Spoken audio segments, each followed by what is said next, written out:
This 2025 Baylor football recruiting class is already writing some big checks for the future. This is Locked On Baylor.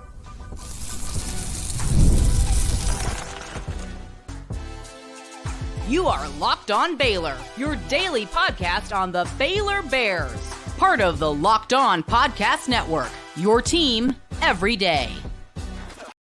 Hello there. Welcome to another episode of Locked On Baylor, brought to you by FanDuel. I'm your host, Cam Stewart of ESPN Central Texas and the Cam Show on the Rogue Media Sports Network. Thanks for making it your first listen today and every day, and thank you for tuning in to another week of Locked On Baylor. We are done with official visit season, so we've got a little bit of a wrap-up on that, but mainly just focusing on one recruit who committed towards the beginning of the weekend, and some of the things he said about his commitment I think is going to fire up a lot of Baylor fans. We're going to have Will Turboff this week as well to break down all that's happened in the weeks of official visits and what is huge for the 2025 recruiting class for the Baylor Bears, and specifically for Coach Dave Aranda. Looking at episodes today, Monday, and then Wednesday and Thursday of this week. I've got a wedding in Massachusetts. That's why. So hope we can bring you all that great content and keep you caught up to date with specifically the recruiting cycle, but also looking ahead at the NBA draft. In today's episode, we are going to look at a little bit of college basketball and that expansion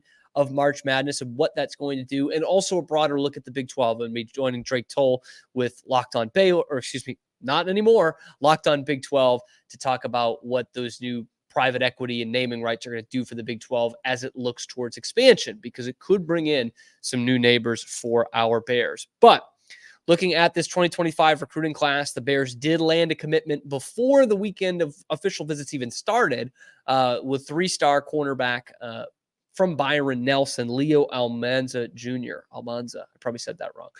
Leo Almanza Jr., who comes in as his district's utility player of the year for Byron Nelson up there in Trophy Club, Texas, which I think is an awesome name for a community. He played both wide receiver and corner for Nelson, and will slot in as a cornerback in college, but won the utility player of the year in the district. So, I mean, he's nifty, if nothing else. And the thing that stood off the page for me wasn't just, his skills and looking at his tape, but two things being the schools he picked Baylor over and some of the things he said about Baylor. So his biggest offers were Utah, Houston, and Kansas State, and Baylor. He picked the Bears over three direct conference rivals. Man, I love that. Love that. Like, how can you not be happy about that? Look, always take a grain of salt with recruiting because these guys haven't hit the field yet, but that's nothing but positive, man. He picked it over the team who I think is going to win the conference in Utah, a team that a lot of people think are going to win the conference this year in Kansas State, and Houston. But picks him over three direct conference rivals. I love that. And this is from the great Will Turboff at Bears Illustrated. This story, because Almanza told him, quote, "We're bringing the Big 12 championship back to Baylor. It's coming back to Waco. I can tell you that." Bang, right there. Day one, as he's committing, says, "Yup, we're going to win the Big 12 again. I promise you that." Paraphrasing. But this is a confident group. This is a confident group. It's kind of like what we heard from this incoming class, this 2024 class that are coming in right now. Some of them have already gone through fall camp and everything, or spring ball and everything. They have said they come in with a chip on their shoulder. They've heard the noise, and it's just noise about the recruiting struggles that this coaching regime has had at Baylor throughout the years. And they've said, we're the guys with the chip on our shoulder. You're going to overlook us too. A bunch of 3 stars and some 4-star guys. You're going to overlook us too. But we believe in this group that we have coming in here. So that's the first step, because believe it or not, there are some we've seen at Baylor in the past, and some at other universities that aren't thinking like that. They're thinking, I'm a good player for this class, and we're going to be good at some point. They're not saying we are coming in together to turn this thing around. And it's not just for the future, by the way, like 3 or 4 years down the line, which is when Leo will really be making an impact, I'm guessing, on this team. But he was even saying, hey, I'm expecting them to be better this year. He said, I'm really bought into them having a good season. They've made me feel like they're turning things around. I trust this coaching staff, is what he told Will Turboff. So not just, hey, let's get rowdy for 2027. They're saying 2024 looks better. And I'm glad the coaches are selling them on that, because I want to believe that too. Trust me. He was talking about Dave Aranda and Coach Curtis and for the defensive backs. He says they've got great track records. Curtis is great with the defensive backs. Aranda calling the defense, got a great resume. Super excited. So excited to work with this coaching staff in particular, which again, I mentioned a few episodes ago, that is something that I'm really keying in on, is what they're saying about this coaching staff. Obviously, they're not going to say, yeah, I think these coaches suck, and then go there. That's not going to happen, but very intrigued by what they say about this specific coaching staff, because they are on the hot seat. So positive there, but I'm just hung up on we're bringing a Big 12 championship back. That I love that for two reasons. Obviously, the obvious of you want your players to be confident when they're coming in here, not just in themselves, but obviously in the program. And what that also tells me is it's pushing back on what a lot of people think about today's college football and this next generation of recruits, because most of them will say, most people, cynical people about the sport, and sometimes I would say this too, that people don't care about conference championships anymore. They only care about going to the playoff. And you see it every year. The teams that don't go to the playoff, they're all opting out, and they don't want to play in these quote unquote meaningless bowl games. And to hear recruits say, yeah, that still matters and we're going to do it, is, I think, a very positive thing. Because here at Baylor, we can't be like playoff or bust. We can never be that, most likely, It's going to take something miraculous for Baylor to think that way year in, year out. But you look at the best season probably ever, and certainly in recent years, it was winning the Big 12 and winning the Sugar Bowl. That was such a positive experience for everyone involved. Even though you lost 2 games, even though you probably just missed out on a playoff spot, you won 12, you won the Big 12, and you won the Sugar Bowl, which is still a bowl that means something. And for those of you who don't think that it means something, you weren't there with us in New Orleans that night, because that meant something. Don't tell all of us who made that trip that it didn't mean something. That was awesome. So hearing that the next generation is still into that and still values these things, I think makes Baylor just better off, if we're being honest. Today's episode of Locked On Baylor is brought to you by our friends at FanDuel. I love sports. I love them so much. I don't even want them to stop. Tonight is basically when it stops. College World Series is over. The NHL is about to cap off a great season. Oh, but wait, it doesn't stop right in the middle of MLB season. And I love making these games count. Most of these games you feel like won't count late June, early July, FanDuel's going to make them count. FanDuel is hooking up all customers with a boost or a bonus daily this summer. Daily. That's right. Something for everyone every day, all summer long. Get that Kid Rock banging, baby. So head over to FanDuel.com/lockedon and start making the most out of your summer. FanDuel, official sports betting partner of Major League Baseball. That's FanDuel.com/lockedon, LOCKEDON. FanDuel. Get there today. Clemson to Florida State to the Big 12 seemed like something that was so foreign, an idea that was crazy. And then about a month ago, Brett McMurphy wrote in an article, there's an emergency plan in which those two teams go to build back better in the Big 12 and create a third super conference, anchoring the league and being the Big 2. We're going to get into that first. We'll also talk how SMU is maybe the most irrelevant college football program in America, and the NCAA tournament is expanding, and it sucks. Clemson to Florida State to the Big 12. There is a tweet from a well-sourced person, MHVER3, who was all of breaking news when Colorado left the Pac-12. Who just always gets it right. Right. This dude always get, or woman, always gets somebody it right. Out there shaking. They're shaking in their boots right now. They're throwing things to their car. They're like, oh, it's an unnamed person on Twitter. Oh, it's not a source. But they're right there at the forefront before the Ross Dellingers and the Brett McMurphys are. And this tweet is, Might there be a bidding war for an equity stake in the Big 12? So not just All-State, but others involved. The $1 billion valuation was the first number we heard. He then says, another suitor has entered the room. Valuation could end up much higher, enough to sway two unhappy Southerners, that being Clemson and Florida State. Those two teams want money. That's all they want is money. And the Big 12 is about to get a whole lot of it by being revolutionary in the way they're marketing the league. If this conference signs a $2 billion deal over the course of the next even 10 years, it is now not that foreign. Brett McMurphy's scenario of an emergency Clemson, Florida State to the Big 12 conference. Yeah, they want money and they want legitimacy. And I know there are people even who watch this podcast who are screaming right now, the Big 12 is not legitimate compared to the Big 10 and the SEC. And right now they're not. But you bring Clemson and Florida State in, you kind of are. I know that seems weird because we're talking about the ACC not being legitimate, and they have those schools right now. But with the way that the Big 12 is planning for the future, and again, the buzzword of stability in this conference, then you bring in those superpowers, then you have both of those things. You have the legitimacy, you have the money, and the more that these other schools will go towards the Big 10 and the SEC, the Big 12, they get those two, they're like, we can be done. We can be done for now. And I think this, and look, I don't love the private equity thing just because of what I think it represents. And that's people outside the member universities having a say in this conference. And like, ultimately, I just don't love that at the end of the day, but it does bring in a pretty quick influx of cash for you. And despite what some people think, I'm no economist or anything, but it doesn't seem like just a short-term fix.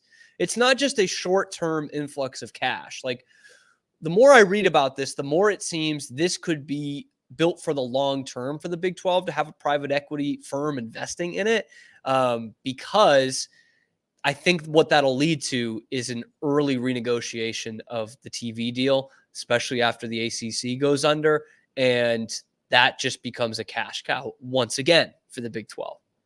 What if the ACC doesn't go under then? Because if Clemson and Florida State go to the Big 12, at that point, you mentioned this, then does that mean that certain teams stay in the from the Big 12 conference, like that's stable enough that you stay put? The ACC, you're going, nobody really needs to jump ship. The Big 12 doesn't want anybody. The SEC is not going to attack, North Carolina or Virginia. Mm-hmm. Is this the way that we create a Power Four still long-term in college football? Yeah, it could be that.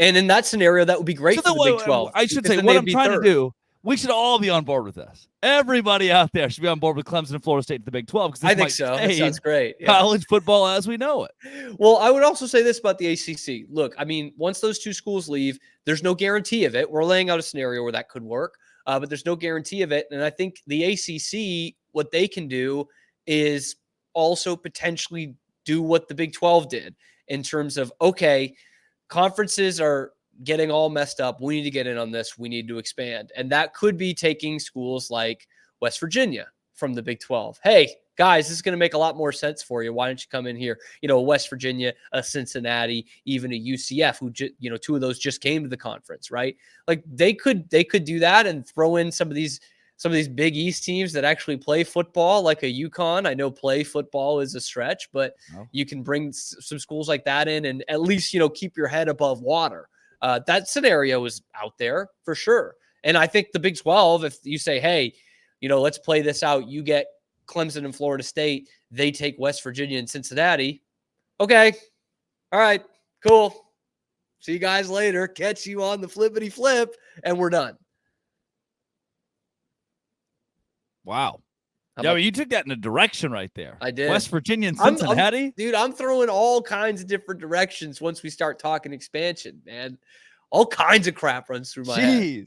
Which I love the fact that half of West Virginia fans are in the camp of, well, it would mean more regional matchups, which makes sense. Those poor guys have had nobody close for the last decade to play. Like, oh, you going to the away game? You driving to the away game this weekend? Going to Tempe? Nope. Catch the Nears? don't think that anybody in West Virginia is going to be able to do that. That's a terrible existence in college football for two guys. The current ourselves. ACC would be pretty close to what they had in the Big East, like pretty close. Yeah, and we went to Baylor, and you knew that you had at least 2 games within driving distance every year from Stillwater to Norman, TCU down to Austin. Like, not Houston. Lubbock, yes, not really Lubbock.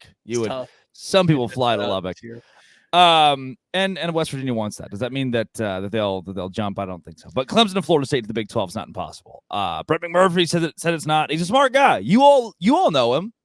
That's a name right we there. We trust him. He's saying that, you're like, oh, this is stupid. Well, that guy's not stupid. This MH3 or whatever guy who always gets it right could be a McMurphy burner. We have not ruled that out yet. If I'm going to throw out all this expansion, mumbo jumbo, like just throw out these hypotheticals, I'll throw out the hythetical that's Brett McMurphy's burner. All right. Or Bob Bowlesby's for burner. that? I'm not sure if you can get sued for that, right? We'll find out. Coming up, SMU is what they call delusional. This is Locked On Big 12, part of the Locked On Podcast Network, your team every day. All right, Drake, shut up. All right. Passion, drive, patience, all these things that our great Locked On hosts have. It's also the formula for winning championships, and it's what keeps your ride or die alive. eBay Motors has everything you need to maintain your vehicle and level it up to peak performance. Superchargers, roof racks, exhaust kits, LED headlights, and more. Whether you're into speed, power, or style, eBay Motors has you covered. They've got over 122 million parts for your number one ride or die, so you'll always find exactly what you're looking for. And with eBay's Guaranteed Fit, your part is guaranteed to fit your ride every time or your money back. Because with eBay Motors, you're burning rubber. You're not burning cash. With all the parts you need at the prices you want, it's easy to make your car the MVP and bring home huge wins. So keep your ride or die alive at ebaymotors.com. Eligible items only. Exclusions do apply. That Guaranteed Fit is only available for our U.S. customers, and that is ebaymotors.com. The NCAA tournament could expand 72, 76, 78 teams in the coming future. Per Ross Dellinger, the NCAA is getting close to making this happen. I have always thought that every team should have an opportunity to compete in the NCAA tournament. And okay, Izzo, it's unreasonable to have all 363 teams meet at some kind of site. So maybe regionally, we break them up into pods of 10, 12, 14 teams. Do mini tournaments, okay? And the winner of these mini tournaments would get to go to a bigger, just so we can kind of simplify it a little bit. So every team makes it, right? The tournament, you just win your kind of regional bracket. And look, maybe you're a really good team and still deserve to go to the NCAA tournament. So we still put you in. That's how it already is. Yeah. Damn. I thought you were onto something there too. The NCAA tournament. It's almost like it's pretty much perfect right now. Is 363 teams. All of you have the opportunity. Now, look, Indiana State didn't make it last year. Woo! My life didn't change. Sorry. Well, to defend my Sycamores here, that stunk. I thought that stunk that they didn't get to go. They walked through the MVC the whole season, and they lost the championship game. And I think that's a raw deal, not just for them, but for other conferences. But I think that's a different argument of, hey, how do we weight these things versus, let's just add 10 more. Because and I know that going to 72 or 76 teams does not necessarily get Indiana State in there. Yeah. It does get Oklahoma in there. It does get Ohio State or Maryland or Penn State in there. For sure. Man, it might even get Cincinnati. But it's not getting Indiana State. And I think that sucks. And maybe you get one of those a year. And it just, to me, that is the ultimate sneaky move of watering down the regular season. Well, you're gonna sit in a room, and this is what it is now. Florida State is a prominent brand, but would it have brought as much viewership in the college football playoff this last year? Those are now conversations that are happening. From a competitive standpoint, it's no longer who deserves; it's who can be the most competitive. So the profits are larger. And then the NCAA tournament's the same thing. It's the same thing. 18-13 Penn State. You said Penn State. 18-13 Penn State versus 25-6 Indiana State. And the committee's going, well, one of these has a much better chance of making us money You know, like, and what they want to avoid is, what was it? San Diego State, FAU, UConn, and who was the other team? Miami. Miami. Yeah. In the Final Four. That's what you want to avoid, because that brings in record low viewership and loses you money. The goal here is to make more money. Yeah.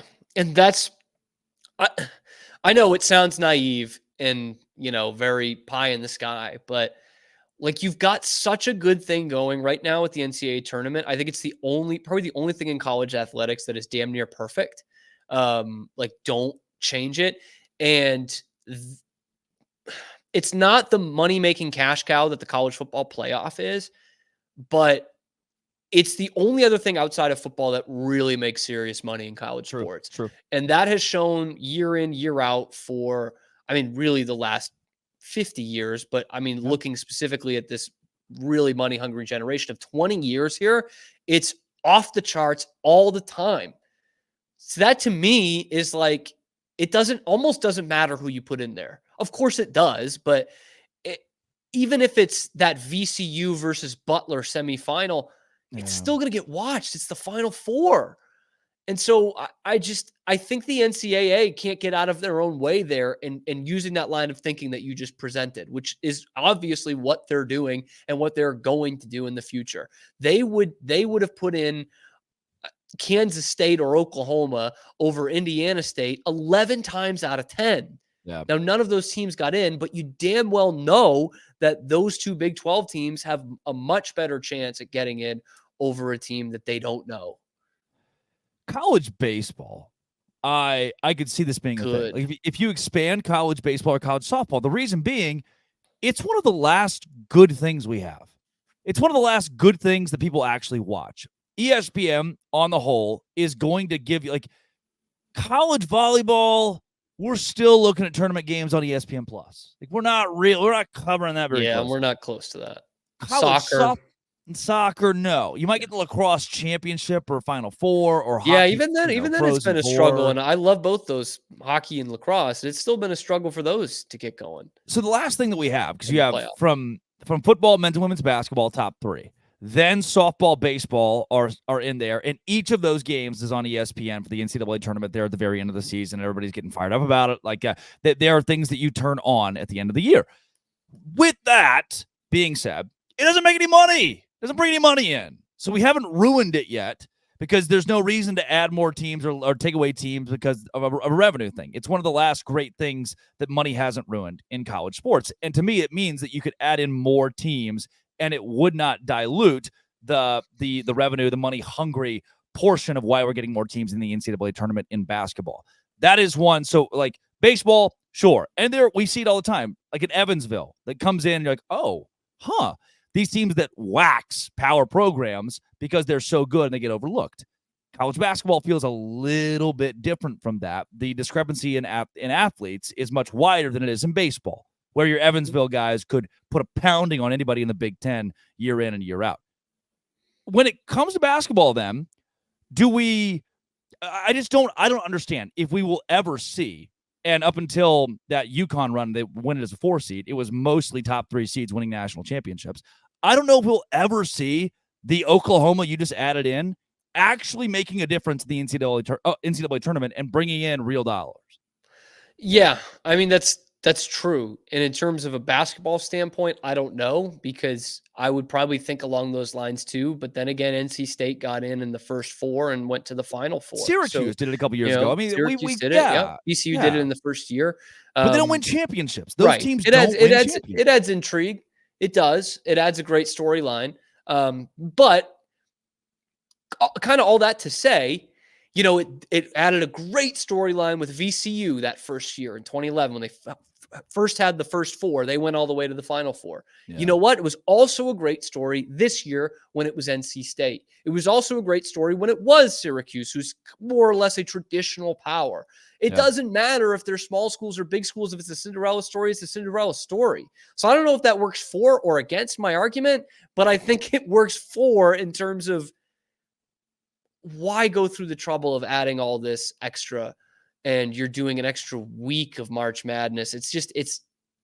I love the tournament more than anything in the world, but it's just not the same when you do that. And I don't know what the magic number is to stop at, but this just feels like too much. Honestly, 68 feels like a little much. I like 68, and it's working really well, but sorry to Texas Southern, but we're knocking out some teams that would have been 16 seeds. Like, we're giving you the opportunity now for Fairleigh Dickinson or somebody to win. Yeah, that's true. UMBC. If people enjoy you, where can they find you? Oh, dude, they can find me so hard at Twitter, which is at Real Cam Stewart, and at Locked On Baylor, which is 3 times a week here in the summer on YouTube or wherever you get your podcasts. Also on the Cam Show on Rogue Media Sports Network, where we're not just tied down to Baylor. We're talking a lot of different things. It did become a quasi-Celtic show for a while, but we're having a good time. We're just bros having a good time talking on a microphone. You're a Celtics guy. I'm Drake Told. You want to find me? Don't, please. This has been, it always will be, Locked On. Thanks for making it your first listen every single day. Baylor